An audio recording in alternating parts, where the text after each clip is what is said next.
Olá pessoal, tudo bem com vocês? Minhas saudações e cumprimentos a todos que nos assistem aqui no canal, meu canal, né? Professor Lucas, Direito Tributário.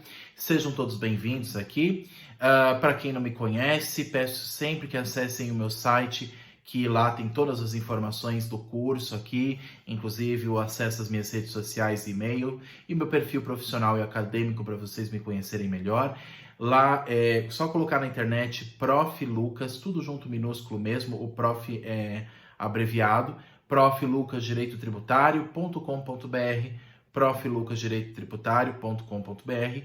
Esse é sempre o site que eu indico, pessoal, nas aulas, para que vocês possam conhecer melhor sobre a mim, sobre as minhas redes sociais, entrar em contato comigo também pelos demais meios de comunicação. Inclusive no Instagram eu passo algumas dicas para a matéria de direito tributário e ficarei muito honrado em receber todos vocês. Inclusive tem meu WhatsApp lá, quem quiser é só acessar e conseguir conectar comigo e aí a gente pode trocar algumas informações. Pode ser que futuramente eu monte um grupo no WhatsApp com os alunos, então eu ficarei muito feliz em atender vocês. Pessoal, eu sempre indico então o site para quem está precisando ainda acompanhar as outras aulas, né? Sempre peço para que curtem os vídeos, compartilhem com os colegas, se inscrevam no canal, ativem o sininho, enfim, me ajudem aí a fazer o canal crescer para que esse canal alcance o maior número possível aí de pessoas, para que o conteúdo chegue a todo mundo. Pessoal, hoje a aula será a respeito sobre responsabilidade tributária, um tema que se conecta com aquele outro que nós estudamos, que é a respeito da obrigação tributária. O que acontece, pessoal, quando a gente fala em responsabilidade tributária? Há a possibilidade do sujeito passivo, que é aquele que é obrigado a pagar o tributo, porque nós temos no critério pessoal da hipótese de incidência, nós temos o sujeito ativo, que é quem cobra, e o passivo, quem é cobrado. E no polo passivo, do sujeito passivo, pode ser o contribuinte, como pode ser também outra pessoa, além do contribuinte. Como assim? Então, há a possibilidade do sujeito passivo não ser necessariamente contribuinte, ou seja, quem pratica de fato o fato gerador, mas poderá ser também o responsável. Então, um exemplo. Vamos citar o caso que eu falei para vocês do pai e do filho. O filho é criança ou bebê e pratica um fato passível de tributação. Quem é que vai responder por essa tributação? É a criança ou é o seu responsável? Será o seu responsável. Então, mesmo que quem tenha praticado o fato gerador seja o contribuinte, quem vai, em nome desta pessoa, por lei, ser obrigado a pagar o tributo e prestar as obrigações acessórias, será o seu responsável. Então, no caso de uma pessoa menor, hipossuficiente, uma relação de trabalho quando o empregador é que faz o recolhimento do imposto de renda na folha de pagamento, no caso, o empregador está fazendo isso em nome do seu empregado. É o empregado que praticou o fato gerador, o trabalho que exerce, por exemplo, o trabalho que gera a remuneração. Mas em nome do empregado, o empregador tem que fazer o recolhimento prévio do imposto de renda na folha de pagamento, que ele paga mensalmente para o empregado. Então você percebe que tem uma pessoa que age em nome da outra, uma pessoa que substitui a outra, tanto na obrigação de pagar o tributo, como de prestar as obrigações acessórias que são ligadas a este tributo. Então o responsável ele é previsto em lei. Então o pai em relação aos seus filhos, os tutores e curadores em relação aos seus tutelados e curatelados. Então as pessoas que são responsáveis por outras, seja na relação empregatícia, na relação familiar ou qualquer outra relação prevista em lei, o responsável, mesmo que não tenha sido ele que praticou o fato gerador, então ele não é o contribuinte, mas ele é o responsável.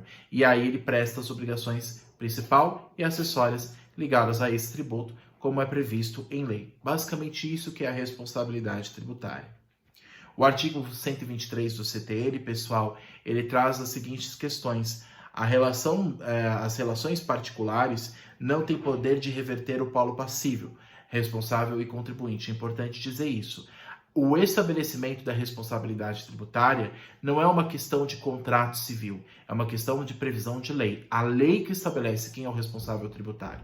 É o pai que responde em nome do filho, é o empregador que responde em nome do empregado, é o curador que responde em nome do seu curatelado e assim por diante. É a lei que vai estabelecer esta relação. E as relações privadas não podem interferir nessa regra. Vamos supor que haja um contrato celebrado entre duas partes, onde o verdadeiro responsável tenta se isentar da obrigação tributária, passando para o contribuinte essa obrigação. Isso não vai ter força na relação tributária, porque lembra que a relação tributária é uma relação pública, regida pela lei, e ela se sobressai sobre as relações privadas no direito civil. Então, nesse caso, nas relações tributárias, o que vale é o que está na lei, não o que foi celebrado no contrato, por exemplo. Então, quando nós falamos em responsabilidade tributária, é importante já ter em mente que é uma força que decorre de força de lei e não meramente de uma celebração contratual civil. Então, o artigo 123, ele é muito claro nesse sentido. Se vocês forem ver, inclusive, aqui no CTN, no Código Tributário Nacional, eu peço que, inclusive, vocês acessem o CTN aí com vocês no computador, ou se não tiverem, pode ser pelo Vadmecum. O artigo 123 diz o seguinte: salvo disposição de lei em contrário, ou seja, salvo se a lei prevê uma exceção, mas a regra é o seguinte: as convenções particulares relativas à responsabilidade pelo pagamento de tributos não podem ser opostas à Fazenda Federal para modificar a definição legal do sujeito passivo das obrigações tributárias correspondentes. Então, pessoal, independente do que foi celebrado em contrato, por exemplo, ou numa outra relação civil, empresarial, numa relação privada, a lei sobressai. Então, a regra geral é a lei. O que está na lei, o que está definido na lei, salvo se houver exceções previstas na lei, mas se a lei, em regra geral, estabelece um responsável, a pessoa específica ali prevista, então esse responsável não pode se isentar da obrigação tributária. Mesmo não sendo contribuinte de fato, ele deve prestar as obrigações em nome do contribuinte. Muito bem. Mas o que nós podemos falar mais a respeito disso? O artigo 124, em seguida no CTN, diz o seguinte, né? O artigo 124, ele fala que são solidariamente obrigados. Ele fala da solidariedade, que é um tipo de responsabilidade tributária, quando todos, dois ou mais pessoas, em conjunto, são responsabilizados por uma obrigação tributária. Quem são esses? O que é a solidariedade, então? Todos os devedores estão em igualdade de condições, não havendo benefício de ordem, havendo interesse comum entre as partes e previsão de lei. A lei vai estabelecer, a lei específica, vai estabelecer quem serão os responsáveis solidários. Os sócios de uma empresa, por exemplo. Nós temos uma empresa, o sócio A, B e C. Ambos são sócios, todos são sócios. Então, aqui não existe preferência. Em regra, o A, o B e o C, igualmente, em condição de igualdade, têm que responder solidariamente em conjunto pelas obrigações principais e acessórias ligadas a esse tributo. O artigo 124 do CTN diz isso de maneira muito clara, sempre observando o que é estabelecido em lei. Todos no pé de igualdade. O artigo 124, para falar de maneira mais específica, ele diz o seguinte: são solidariamente obrigados quem? Inciso 1. As pessoas que têm um interesse comum na situação que constitua o fato gerador da obrigação principal. Então, o sócio A, B e C, ao constituírem a empresa, eles têm interesse comum sobre o lucro dessa empresa. Então, eles são solidariamente obrigados. E o inciso 2, quando essas pessoas forem expressamente designadas por lei. Lembrando que a lei tem que prever anteriormente essa obrigação. E aí o parágrafo único diz o seguinte: a solidariedade referida nesse artigo não comporta benefício de ordem. Então não interessa se é o sócio A, B e C. Ambos vão ser obrigados a pagar o tributo. Já o artigo 125 do CTN, continuando no nosso estudo sobre responsabilidade solidária, ele diz o seguinte: salvo disposição de lei em contrário, ou seja, sempre observando o que a lei estabelece, mas a regra geral é o seguinte: são os seguintes os efeitos da solidariedade. O que é a responsabilidade solidária em regra geral pelo CTN? Inciso 1. O pagamento efetuado por um dos obrigados aproveita os demais. Se a Receita Federal, por exemplo, entende que o sócio A vai pagar em nome dos outros, então ele vai ter que pagar toda a obrigação principal e acessória. Mas e os outros não vão ter que pagar? Eles, na regra geral, não vão pagar. O fisco escolhe quem que vai pagar. Só que depois ele pode pedir restituição na esfera civil. Na esfera civil, a pessoa pode pedir a restituição dos valores que pagou a mais ao fisco. Então, o sócio A paga em nome não somente dele, mas de B e C, sobre a empresa. Tudo bem. E a obrigação é quitada. Um responde em nome dos demais. Só que acontece o seguinte, ele pode pedir restituição no âmbito civil para pedir a restituição dos valores que ele pagou em nome dos outros? Perfeitamente possível. A lei tributária não exclui a obrigação civil. Mas, lembrando que na responsabilidade solidária não interessa ao fisco quem seja o sujeito passivo. Se são solidários igualmente, ele pode escolher um deles para pagar em nome dos demais. Então, existe essa solidariedade que aproveita os demais. E outra, o inciso 2 diz o seguinte, a isenção ou remissão de crédito exonera todos os obrigados, salvo se outorgada pessoalmente a um deles, substituindo, nesse caso, a solidariedade quanto aos demais pelo saldo. O que acontece? Pode acontecer em algumas relações tributárias que o fisco isente da obrigação tributária principal de pagar o tributo. E, em regra, como a relação é solidária e todos estão em pé de igualdade, a exemplo do que eu disse, o sócio A, B e C, se um usufruir de uma isenção tributária, todos os demais vão usufruir da mesma condição, salvo se o fisco e a lei estabeleceu pessoalmente a um deles. Só o sócio A vai ser isento dessa obrigação. Então, o sócio B e C, solidariamente, vão responder por ela. Então, salvo essa relação de pessoalidade, a regra geral é, colocou a isenção para um, aplica aos seus demais. E o inciso 3 diz o seguinte, no mesmo artigo 125 do CTN. A interrupção da prescrição em favor ou contra um dos obrigados favorece ou prejudica os demais. Todos estão no mesmo barco, todos estão no mesmo pé de igualdade, o sócio A, B e C. Vamos supor que ocorra a interrupção da prescrição. Então, o prazo prescricional, que é o prazo para o devido pagamento do tributo, foi interrompido. Se é uma relação solidária, o que ajuda um, ajuda os demais. Como aquilo que desfavorece a um, desfavorece os demais. Por isso ele fala, em favor ou contra um dos obrigados, favorece ou prejudica os demais. A regra geral na relação solidária é, todos estão no mesmo barco. Se um se prejudica, os demais, em regra, vão se prejudicar. Sempre, claro, observando a disposição de lei. Se nós estivermos falando de impostos estaduais e municipais, tem que olhar na lei estadual, tem que olhar na lei municipal se houve algum benefício ou não.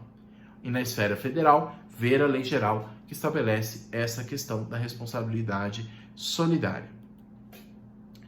Isenção, pessoal, é concedida por lei, dado a dispensa do pagamento.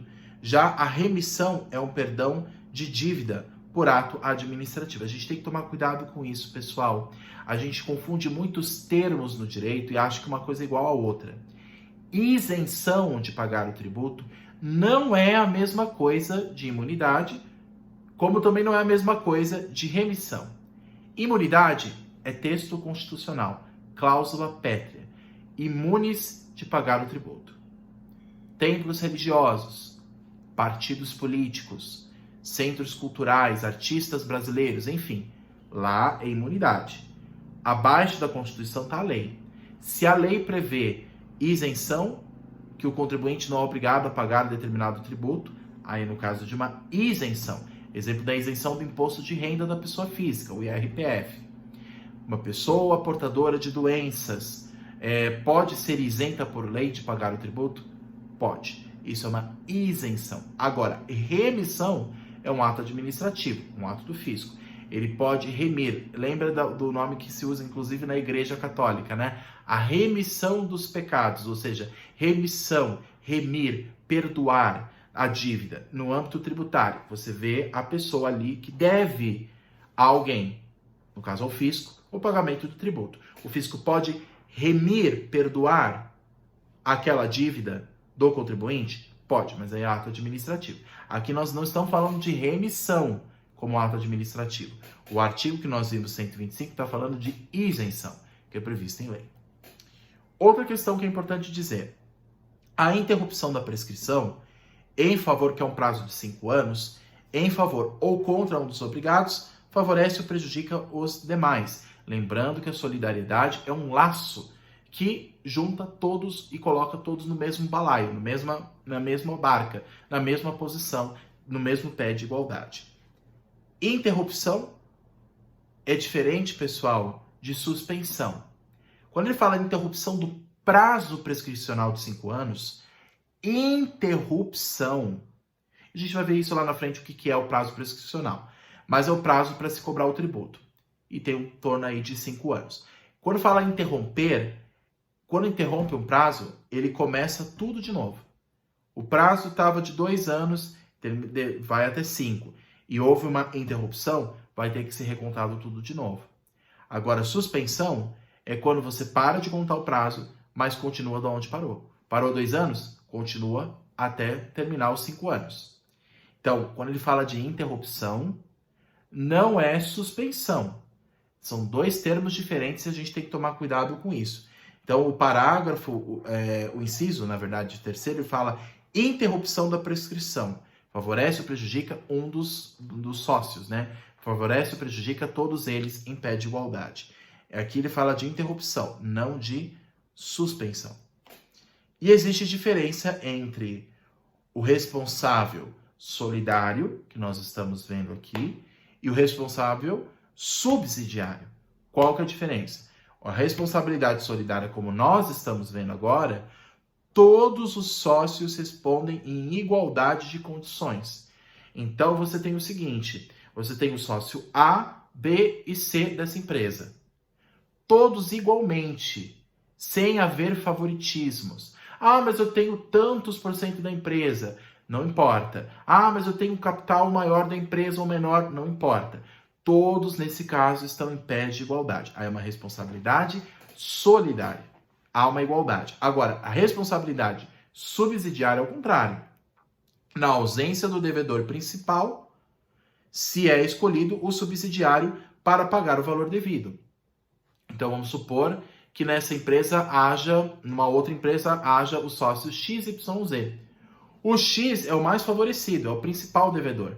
Só que o X saiu do país. O fisco não está encontrando.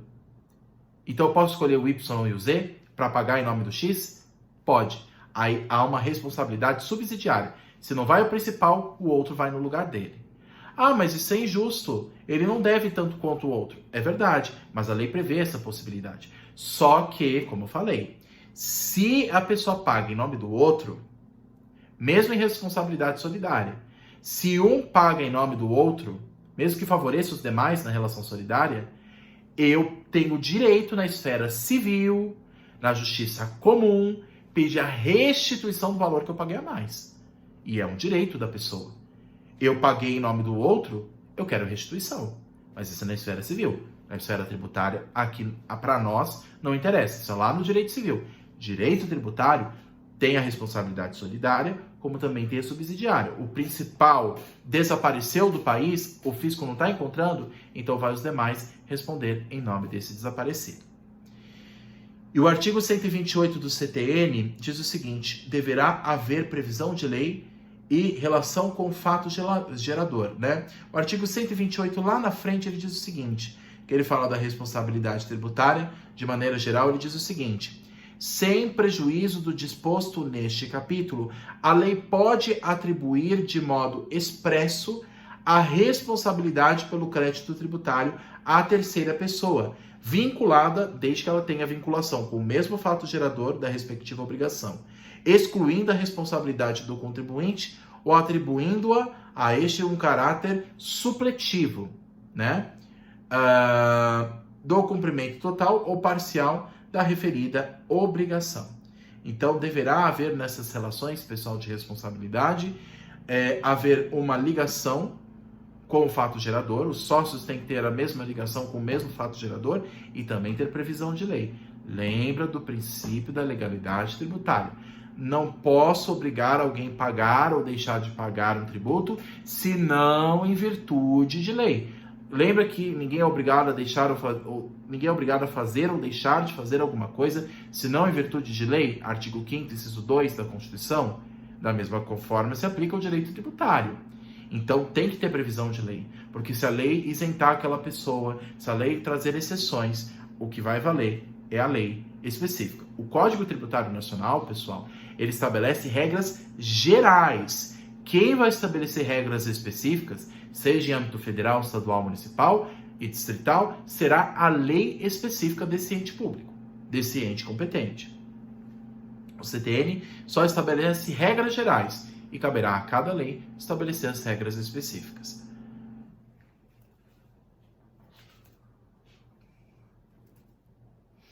A responsabilidade solidária, pessoal, ela surge após a prática do fato gerador, havendo uma transferência do contribuinte de fato ao responsável tributário, podendo ocorrer por solidariedade, por sucessão ou por terceiros. Contribuinte é quem de fato praticou o fato gerador e quem deveria pagar o tributo. Só que a lei prevê que em alguns casos de contribuintes, como eu falei do menor de idade, alguém vai responder em nome dele. Então essa responsabilidade ela pode ser solidária, ela pode ser por sucessão, aqui na linha sucessória existe isso também, ou de terceiros.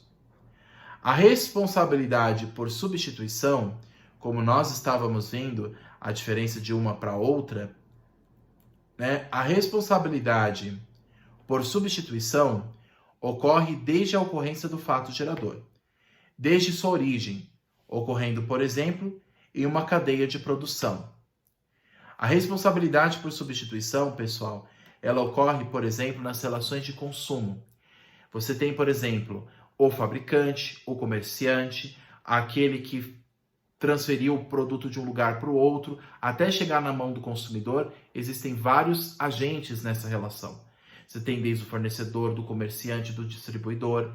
Então, existe aqui uma responsabilidade por substituição. Uma pessoa dessa cadeia produtiva vai responder em nome do outro a obrigação tributária de pagar o tributo. O que acontece na relação, por exemplo, de ICMS, por enquanto que está valendo antes da reforma? No ICMS é um tributo plurifásico, então ele incide em várias etapas da produção. E quem responde por primeiro esse produto, quem responde por primeiro essa obrigação de prestar as informações e de pagar o tributo é quem começou a relação comercial. Então lá na frente, o fornecedor do produto, aquele que produziu o produto que vai ser comercializado, ele lá na cadeia produtiva, lá no início, já faz as declarações devidas, emite nota fiscal e também paga o tributo devido ao Estado. E só depois que ele embute esse valor no produto que depois você paga pelo contribuinte. Mas quem começa é sempre, na relação do ICMS, é quem começou a circulação da mercadoria e do serviço. Então, existe aqui uma responsabilidade por substituição. Ele responde em meu nome, contribuinte, lá no início da cadeia de produção, o pagamento do tributo do ICMS. E depois ele embute esse valor no produto. Mas quem começa antes é o que está previsto em lei, que é o responsável por substituição. A substituição, ela pode ser progressiva, para trás, da operação que já ocorreram, como também ela pode ser progressiva, ela pode ser regressiva, quer dizer, ou progressiva para frente, operações futuras. Então, essa substituição pode ocorrer para trás, como no caso do ICMS, como pode ocorrer para frente, no caso da progressiva. O artigo 131 do CTN, pessoal, diz a seguinte questão. O artigo 131 diz o seguinte: são pessoalmente responsáveis, a responsabilidade dos sucessores. Quem é que vai ser o responsável em nome de outra pessoa, de um contribuinte? Imaginemos numa relação de herança. Quem é que vai ser o responsável numa relação de herança? Quem é que paga o ITCMD? O Imposto Causa Mortes sobre a Transmissão, Imposto sobre a Transmissão Causa Mortes e Doações, que a gente estudou, que é um imposto estadual. Quem é que vai responder pelo ITCMD? É a pessoa que morreu? Claro que não, é impossível. Então quem vai responder em nome dela? O herdeiro, por exemplo. O herdeiro vai pagar o ITCMD em nome dos bens que foram transferidos a ele por causa-mortes ou até por doações. Então são pessoalmente responsáveis quem? O artigo 131 ele diz o seguinte: quem são esses responsáveis? O adquirente ou o remitente pelos tributos aos bens adquiridos ou remidos, lembra do ITCMD, o sucessor a qualquer título e o cônjuge meeiro pelos tributos devidos pelo de cujos, não, eu falei do inciso primeiro, o inciso segundo, que se aplica o ITCMD. Então, o sucessor a qualquer título e o cônjuge meeiro, pelos tributos devidos pelo de cujos, ou seja, pelo falecido, até a data da partilha ou adjudicação.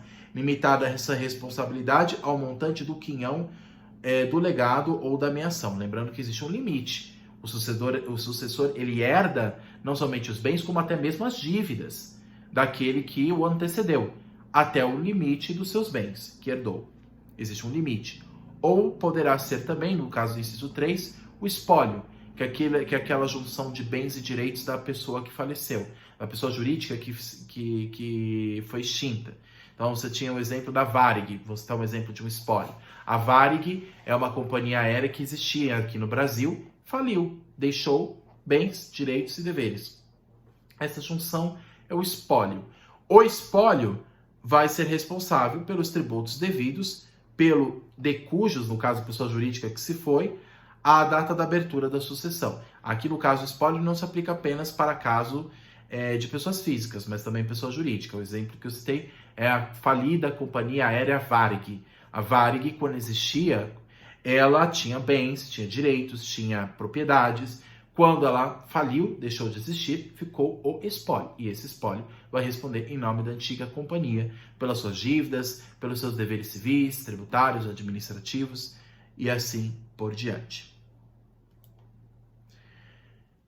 No caso de reorganização societária, quando há uma alteração no formato da sociedade empresarial, e aí já envolve um pouco do direito empresarial aqui. O artigo 132 diz o seguinte: a pessoa jurídica nova que surge após fusão, incorporação e transformação será responsável pelos tributos devidos até a data do ato. Isso é importante dizer. Pode surgir outras empresas em nome das antigas. Pode surgir pela compra de uma empresa, no caso, ou pela fusão de duas ou mais empresas, pela junção delas, ou pela incorporação, quando uma incorpora a outra no seu corpo empresarial, ou na transformação dessa empresa, quando uma empresa deixa de ser sociedade anônima para ser uma sociedade limitada. Então, independente do que ocorrer ali, essa formação de uma nova pessoa jurídica, de um novo CNPJ, substituindo aquele CNPJ anterior, o surgimento dessa pessoa jurídica nova, ela será responsável pelo tributo devido até a data do ato. Então, até a data do ato, por exemplo, essa pessoa jurídica nova, ela vai responder pelos deveres que haviam sido devidos anteriormente. Vou citar um exemplo da fusão. Mais um exemplo aqui de companhia aérea. Nós tínhamos a TAM, Linhas Aéreas Brasileira, e a LAN Chile, que é uma companhia aérea que existia no Chile. Ambas se juntaram e formaram a grande LATAM. LATAM, companhia aérea, né, linhas aéreas. Então, a TAM brasileira e a LAN chilena juntaram, houve uma fusão e formou a grande LATAM, companhia aérea sul-americana. A LATAM vai responder pelas dívidas da LAN e da TAM, que existia anteriormente, outras pessoas jurídicas anteriores. A LATAM não é a mesma pessoa jurídica do que a TAM ou a LAN. Foi a junção das duas, a fusão, que deu origem a um novo CNPJ. Tudo bem. Até a data desse ato, até a fusão, ela vai responder pelas dívidas devidas pelas ambas companhias. Tá? Depois disso, não mais. Depois disso, ela responde por si mesma. Então, o artigo 132 do CTN deixa isso muito claro. Também há a cisão que surge com a lei da SA, que é a lei 6.404 de 76. Também em caso de cisão das empresas, quando uma empresa se divide em duas menores, pode haver também, até o ato da cisão, a responsabilidade por sucessão. Mas eu não estou entendendo qual que é o exemplo de fusão, transformação, incorporação, cisão, extinção de empresas. Isso são critérios que a gente estuda lá no direito empresarial. E no caso, pessoal, aqui nós estamos falando o seguinte, nós estamos falando de diferentes formas de transformar uma pessoa jurídica, ou na união de duas ou mais, ou na cisão delas, ou quando uma incorpora a outra, uma compra a outra. Independente do que aconteça, o que o Código Tributário Nacional quer dizer aqui é que vai haver a sucessão das dívidas ou a sucessão dos direitos tributários. No caso da fusão, como eu falei, o que é a fusão? É a união de duas ou mais empresas gerando uma única empresa nova. Você tem o exemplo da TAM, da antiga TAM, Linhas Aéreas, com a LAN Chile, que juntou e formou a LATAM. Transformação. Mudança do tipo societário, uma empresa que era, por exemplo, uma SA, uma sociedade anônima, para ser uma empresa LTDA, limitada. Incorporação, quando uma empresa é incorporada dentro de uma outra, uma compra a outra para ficar ainda maior. Então, quando uma empresa maior, independente do ramo, compra uma outra, por exemplo, o Facebook que comprou o WhatsApp, que era uma empresa separada do Facebook. Houve uma incorporação, formando a grande empresa, né, que depois se chamou Meta, mas houve aí, no caso, uma incorporação, uma compra de uma empresa pela outra. A cisão, o que é a cisão prevista pela lei das SAs? Uma empresa grande que transfere para duas ou mais sociedades suas obrigações, bens e direitos. Pode ser uma cisão que pode ser total ou parcial. Empresa continua existindo. A cisão, quando ela é total, aquela empresa maior, quando ela se dividiu ou duas ou mais, no caso, ela deixa de existir. Aí é uma cisão total. Agora, a parcial é quando a empresa grande, ela se divide em duas ou mais, só que ela ainda continua existindo de maneira menor. Então, a cisão parcial, ela mantém aquela empresa antiga e surgem outras novas, menores do que havia anteriormente. E a extinção, o sócio que extinguiu a empresa cria uma outra no mesmo ramo que passa a responder. Então, ele extingue uma empresa anterior e o sócio dessa empresa anterior cria uma outra nova com o mesmo objetivo dessa anterior. Também há uma sucessão dos deveres, porque o sócio é o mesmo que não seja a mesma pessoa jurídica, mesmo que uma deixe de existir, a sua sucessora, por extinção, vai ter que pagar, o sócio vai ter que pagar pelos deveres que estavam sendo devidos naquela empresa anterior. E a aquisição, artigo 133 do CTN. Esta disposição não se aplica às alienações judiciais, em processo de falência ou em processo de recuperação judicial. Então é importante dizer isso, pessoal. Empresas que não se extinguiram, estão em processo ainda de falência ou de recuperação judicial, aqui não se fala de responsabilidade por sucessão. Aqui ainda é uma empresa que não deixou de existir, mas que está tentando recuperar o seu crédito para poder pagar a sua dívida.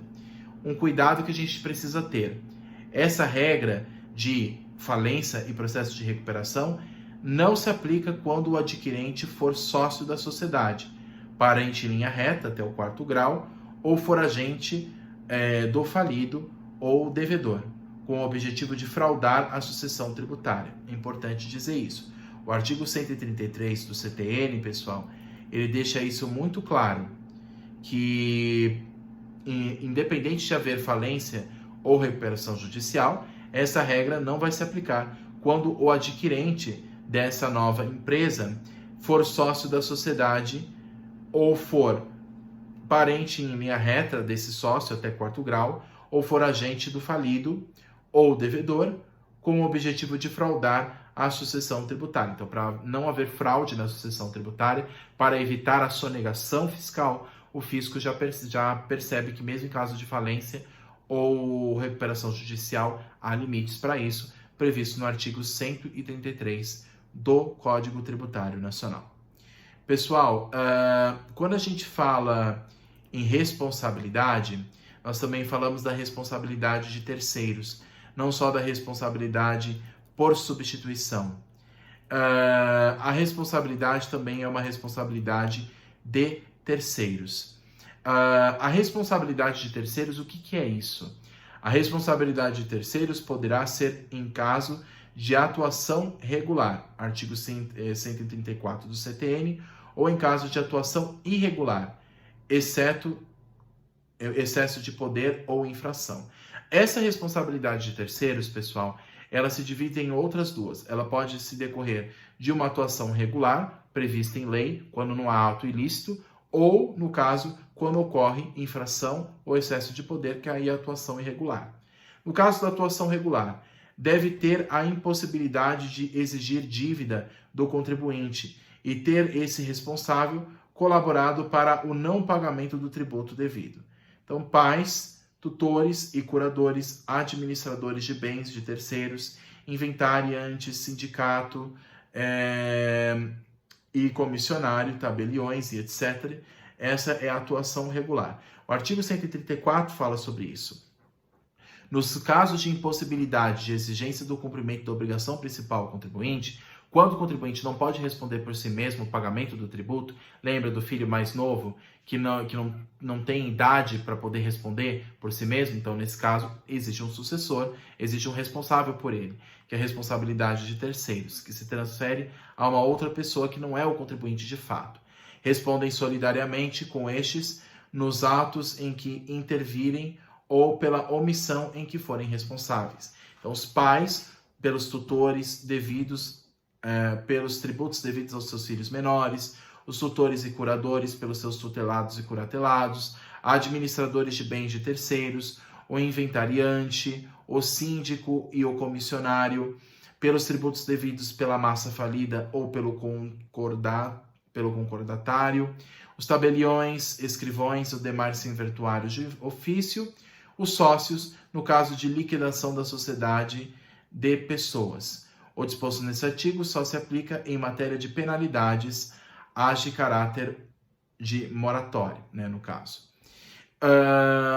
Então, são pessoalmente responsáveis pelos créditos, aí o artigo 135 do CTN, são pessoalmente responsáveis pelos créditos correspondentes à obrigação tributária resultante de atos praticados com excesso de poder ou infração da lei, contrato social ou estatuto, as pessoas referidas no artigo anterior, né, quando há infração, quando há prática de alguma infração, as mesmas podem responder solidariamente em conjunto com o contribuinte, mais os mandatários, prepostos e empregados, os diretores, gerentes ou representantes de pessoa jurídica de direito privado.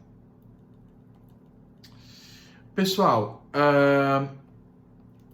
no caso, atuação irregular, que é importante dizer o seguinte, até coloquei aqui a súmula 430 do STJ. O que a súmula 430 do STJ diz? O inadimplemento de obrigação tributária pela sociedade não gera por si só a responsabilidade solidária do sócio-gerente. É importante dizer isso, que o STJ já tem um entendimento consolidado nesse sentido, que no caso de inadimplemento de obrigação tributária pela sociedade, seja ela principal ou acessória, não gera por si só a responsabilidade societária, no caso, responsabilidade solidária, do sócio-gerente. Não necessariamente ele é obrigado a pagar essa obrigação. No caso de responsabilidade por infração, no caso, havendo uma infração, um ato ilícito, é objetiva. No caso, essa responsabilidade ela é considerada objetiva, não precisando comprovar o dolo ou a culpa, conforme o artigo 136 do CTN. Além disso, a responsabilidade ela é pessoal do agente, 137 do CTN, salvo quando praticado no exercício regular da administração, mandato, função, cargo ou no cumprimento de ordem expressamente emitida por quem dê direito. Então, além da responsabilidade, ela é pessoal do agente, salvo quando praticados no exercício regular da administração, mandato, função, cargo ou no cumprimento de ordem expressa emitida por quem dê direito. Aí o artigo 137 do CTN fala que a responsabilidade é pessoal ao agente e ele fala as hipóteses dessa responsabilidade pessoal do agente, né?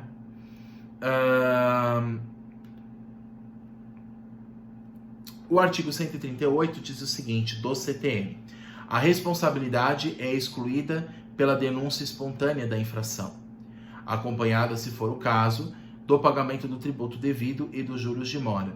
Sabe o que é, pessoal, essa denúncia espontânea? É como ocorre, por exemplo, com a delação premiada no direito penal.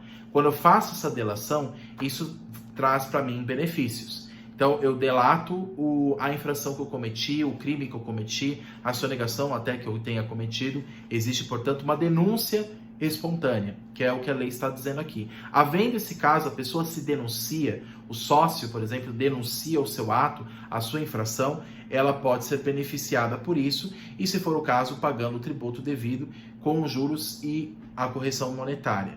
Ou do depósito importante, arbitrado pela autoridade administrativa, quando o montante do tributo dependa de apuração.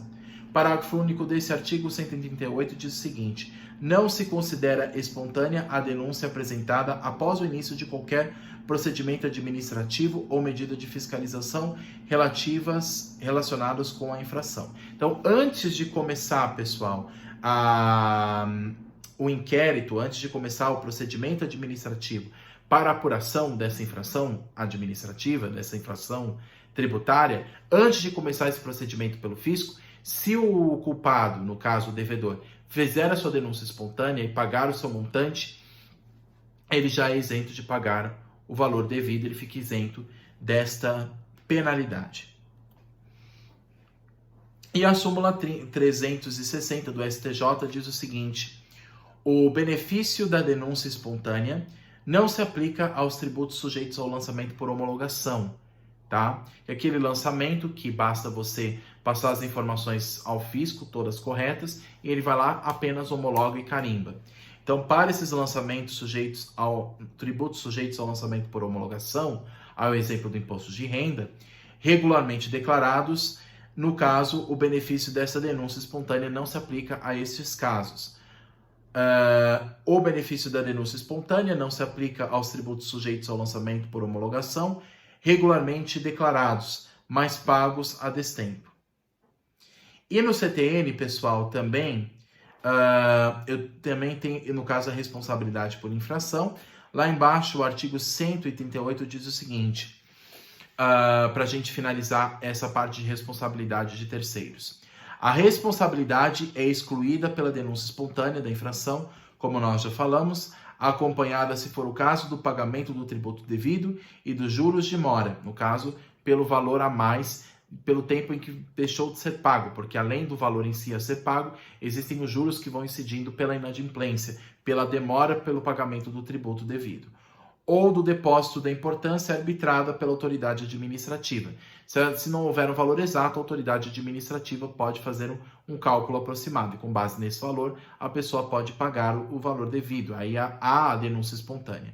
Quando o montante do tributo dependa de apuração, e não se aplica a denúncia espontânea para, no caso, os tributos sujeitos ao lançamento por homologação. E o parágrafo único desse artigo 138 diz o seguinte: não se considera espontânea a denúncia apresentada após o início de qualquer procedimento administrativo. Tem que ser antes do procedimento administrativo ou medida de fiscalização relacionados com a infração. Pessoal, é bastante coisa ainda para a gente observar aqui. São vários artigos. Eu trouxe aqui alguns pontos que eu considero principais na temática de responsabilidade tributária, mas se ficou alguma dúvida, por favor, me passem aqui nos comentários e fico à disposição para esclarecer essas dúvidas, tá? Eu trouxe aqui apenas os critérios gerais dessa disciplina. Quem quiser que eu compartilhe meu material escrito, eu compartilho. Como vocês sabem, no meu site, proflucasdireitotributário.com.br, lá tem o meu e-mail e eu posso, por meio dele, passar esse conteúdo escrito que eu fiz aqui, tá bom? Pessoal, eu fico à disposição para vocês no que for necessário. Há muitas outras coisas ainda para ver. Nós ainda temos que dar algumas aulas aí sobre crédito tributário, o que é crédito, o que é o lançamento tributário. Existem bastante questão que a gente precisa ainda observar, tudo bem? Mas, pessoal, fico à disposição de vocês no que for necessário. E o objetivo dessas aulas não é esgotar o tema, mas é trazer os principais pontos. E se não ficou claro, fico à disposição de esclarecer as dúvidas. Desejo a todos, então, bons estudos, bom trabalho aí para todos e nos vemos na próxima aula. Muito obrigado, pessoal. Tchau, tchau.